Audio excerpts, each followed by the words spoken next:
एक हरे भरे गांव में घने पेड़ों और रंग-बिरंगे फूलों के बीच एक प्यारी सी चिड़िया रहा करती थी। उसका नाम था चिनी। चिनी एक छोटी नन्ही सी मगर बहुत समझदार और मेहनती चिड़िया थी। वह रोज सुबह सूरज की पहली किरण के साथ उठती और अपने छोटे से घोंसले को सजाने संवारने में लग जाती। चिनी का घर एक आम के पेड़ की ऊंची डाल पर था। वह बहुत सुंदर था, नरम तिनकों, रुई के फाहों और सूखे फूलों से बना हुआ। यह घर उसकी मेहनत और लगन का परिणाम था। चिनी को अपने घर से बेहद प्यार था क्योंकि वह जानती थी कि यह घर उसकी सुरक्षा, उसका आराम और उसका आत्मसम्मान है। चिनी अकेली नहीं थी। उसी पेड़ पर बहुत सारी चिड़िया और पक्षी रहते थे। कुछ बड़े, कुछ छोटे, कुछ गाते थे, कुछ चहकते थे। मगर सबका एक सपना था, एक सुंदर और सुरक्षित घर। लेकिन सब चिनी की तरह मेहनती नहीं थे। कुछ पक्षी सोचते थे कि उन्हें कोई बनाया घर मिल जाए, कुछ को लगता था कि घर बनाना मुश्किल काम है। एक दिन गांव में तेज आंधी आई। हवा इतनी तेज थी कि पेड़ की कई डालियां टूट गईं, कई घोंसले जमीन पर गिर पड़े।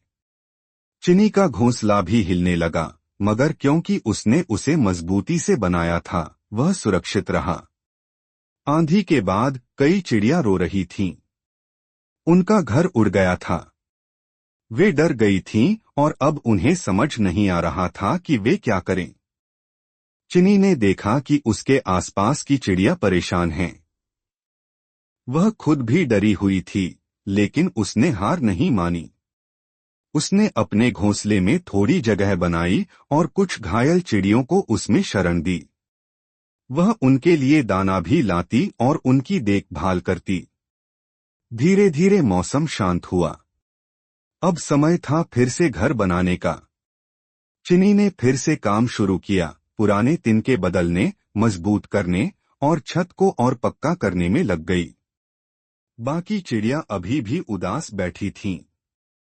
वे सोच रही थीं कि क्या फिर से घर बनाना संभव है। चिनी ने उन्हें समझाया, घर कोई दीवारें और छत भर नहीं होता। यह हमारी मेहनत, हमारा प्यार और हमारा हौसला होता है। अगर हम चाहें तो फिर से एक नया और सुंदर घर बना सकते हैं। उसकी बातों ने सबको प्रेरणा दी। अब हर चिड़िया जुट गई। कोई तिनके ला रही थी, कोई रुई के फाहे, कोई फूल चुन रही थी। मिलजुल कर सबने काम किया। कुछ ही दिनों में पूरा पेड़ फिर से चहक उठा, नए घरों से, नई आशाओं से और नए गीतों से। कुछ समय बाद चिनी के घर में अंडे आए और फिर उसमें से नन्हे नन्हे बच्चे निकले।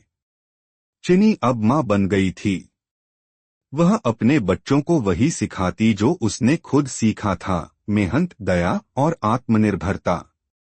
उसका घर अब केवल एक घोंसला नहीं था, वह एक प्रेरणा बन गया था पूरे जंगल के लिए।